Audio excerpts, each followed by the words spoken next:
La question de la primature est une question extrêmement importante parce que ça participe également des garanties que ce processus aboutira à bon terme. Le bon terme, ça veut dire quoi? Des élections présidentielles, législatives et provinciales en décembre 2017. Donc, effectivement, je crois que le rassemblement fera preuve d'exemplarité, de transparence et nous maintiendrons la cohésion du groupe à travers la désignation de celui qui aura la charge de mener ce gouvernement de transition. Et quelle est la plateforme au sein du Rassemblement qui aura la charge de désigner un candidat Premier ministre?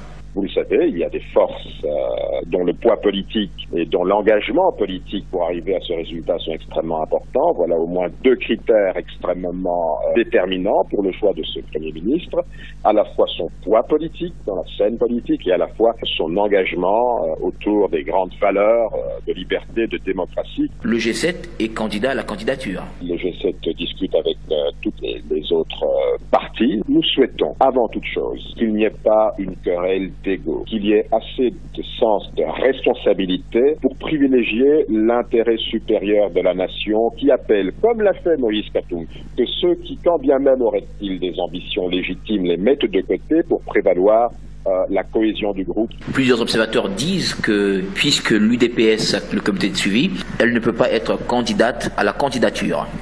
L'UDPS n'a pas le comité de suivi. Le comité de suivi, nous avons choisi la personnalité qui semblait, et par consensus, le président du Conseil des sages du Rassemblement. Le Rassemblement n'est pas l'UDPS. Nous avons choisi cette personnalité pour les qualités, pour l'histoire, pour ce qu'il incarne. Et parce que c'est pour nous une garantie, effectivement, qu'il n'y aura pas de compromission sur le suivi de cet accord. Donc l'UDPS est tout à fait en droit légitime de revendiquer, elle aussi, de pouvoir diriger ce gouvernement.